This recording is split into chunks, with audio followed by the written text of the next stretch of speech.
Welcome to recipe of the week. જોઈને જ મોંમાં પાણી આવી ગયું ને? તમને થશે કે આ શેના ઢોકળા છે?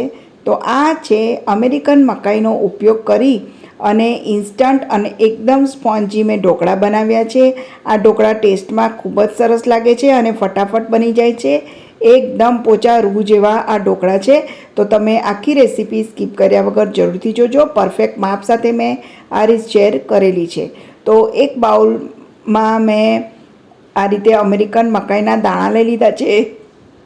જે બાઉલમાં મેં દાણા લીધા છે એ જ બાઉલથી મેં આ રીતે બારીક સોજી લઈ લીધી છે અને અડધો બાઉલ મેં દહીં લીધું છે. દહીં બહુ ખાટું નહીં અને બહુ મોડું નહીં એ રીતનું છે.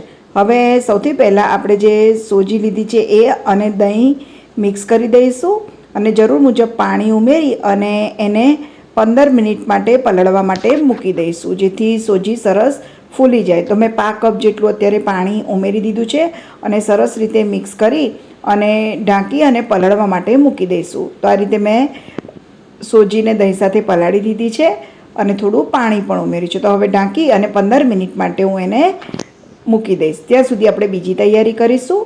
હવે મેં લગભગ 6 નંગ જેટલા લીલા મરચાં લીધા છે, 2 કળી લસણની લીધી છે અને એક નાનો ટુકડો આદુનો લીધો છે. તમે લસણ ના ખાતા હોય તો સ્કીપ કરી શકો છો. હવે આ મકાઈના દાણા સાથે જ આપણે આદુ મરચાં ને લસણ ક્રશ કરી દઈશું. તો મિક્સર જારમાં મેં મકાઈના દાણા લઈ લીધા છે ને 1 મુઠ્ઠી જેટલા દાણા મેં રહેવા દીધા છે, એ આપણે પાછળથી એનો ઉપયોગ કરીશું. તો હવે મકાઈના દાણા સાથે જ મરચાં, આદુ અને લસણ ઉમેરી દઈશું. તમે લસણ ના ખાતા હોય તો લસણ વગર પણ આ ઢોકળા ખૂબ જ સરસ લાગે છે. તો બધું જ હવે આપણે સરસ રીતે પીસી દઈશું. થોડું અધકચરું રહેશે તો પણ વાંધો નહીં, ઢોકળામાં એનો ટેસ્ટ પણ ખૂબ જ સરસ આવશે. હવે મેં સ્ટીમ કુકરમાં પાણી ગરમ કરવા માટે મૂકી દીધું છે અને જે પ્લેટમાં આપણે ઢોકળા બનાવવાના છે એને પણ આપણે તેલથી ગ્રીસ કરી અને સાઈડમાં રાખી દઈશું.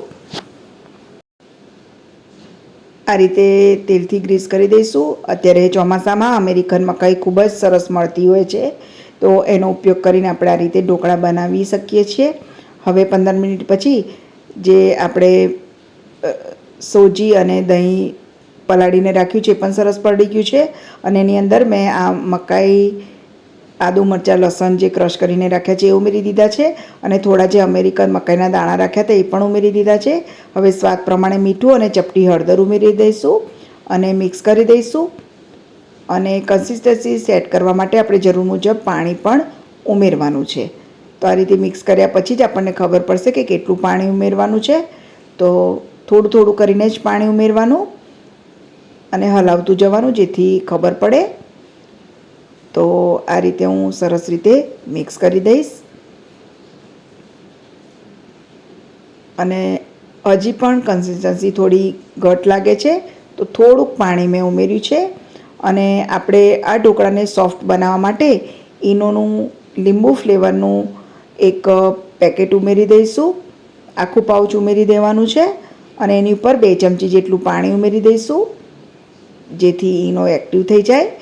અને આ રીતે એક જ ડાયરેક્શનમાં ફેંટી લેવાનું છે અને એકાદ મિનિટ આ રીતે ફેંટ્યા પછી તરત જ આપણે તૈયાર કરેલી ગ્રીસ કરેલી જે પ્લેટ છે એમાં ઉમેરી દઈશું.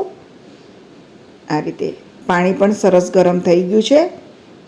આ રીતે થપથપાવી દઈશું અને થોડુંક લાલ મરચું પાવડર સ્પ્રિંકલ કરી દેવાનું છે આ રીતે.